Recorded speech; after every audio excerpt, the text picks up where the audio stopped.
How Venezuela could come back from the collapse. For more than a year now, Venezuelans have borne economic hardships that have spilled out in the form of food riots, long lines at supermarkets and massive street protests. Underlying all those are an overdependence on oil, weak institutions and political uncertainty, leading to calls for a referendum to replace current President Nicolas Maduro.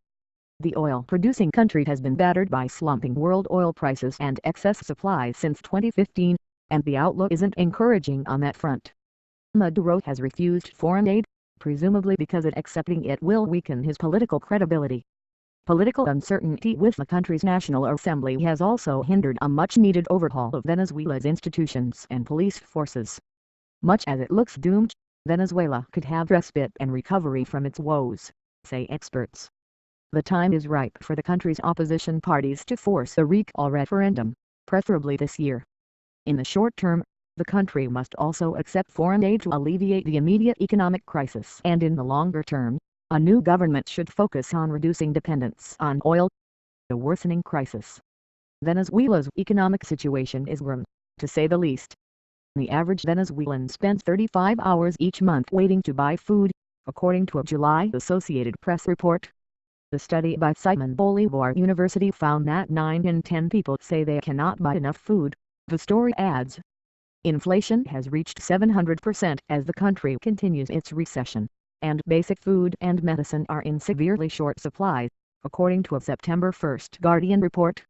The country's gross domestic product growth rate is the worst worldwide at a -8%, and inflation is projected to cross 1,600% in 2017 and worsen to nearly 3,500% by 2019, according to the International Monetary Fund. If the price of oil continues to remain low, the situation may come to a breaking point and a rebellion against the ruling may occur. What we see is the tail end of the beginning of the Chavez regime. Presidency is now, but parliament is in opposition control. The country is divided into two camps and can become very dangerous and violent. Much of Venezuela's woes are linked to its oil industry, which has accounted for a massive portion of the Venezuelan economy for 100 years or more. That dependency has only increased exponentially. Oil accounts for 96% of the country's exports, according to World Bank data. The problem is compounded by the low price of oil. If the price of oil were higher, it would be a totally different situation. The government could use that money to subsidize prices of essentials and everything would be okay. But the country's woes are not all because of cheap oil. Venezuela is a country where the oil wealth and the populist government of Chavez has destroyed the institutions and made them puppets. Meanwhile, Venezuela's oil production has continued to decline, partly because prices are down and also because of shortages in the equipment necessary to produce oil.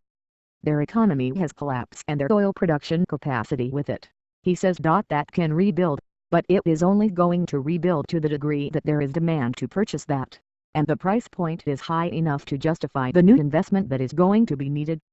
After years of neglect, short-term solutions.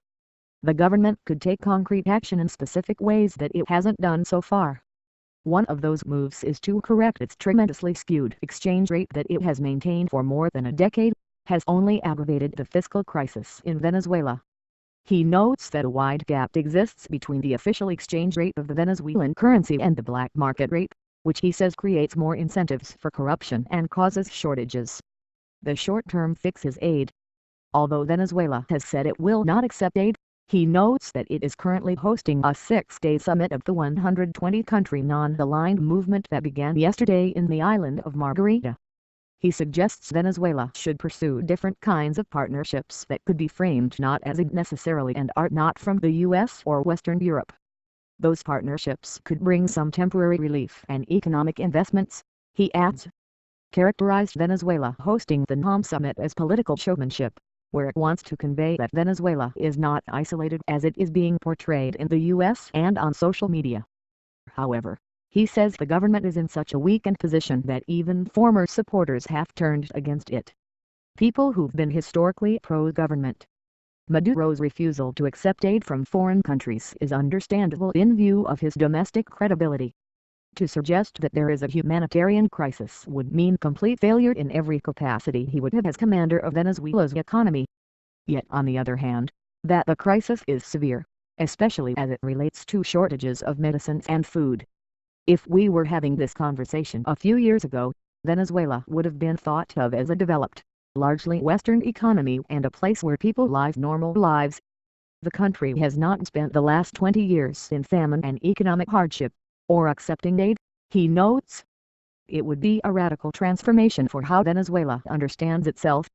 It's urgently necessary, but it's something that the political elite there is not willing to accept. Precisely, it would undermine their credibility fundamentally.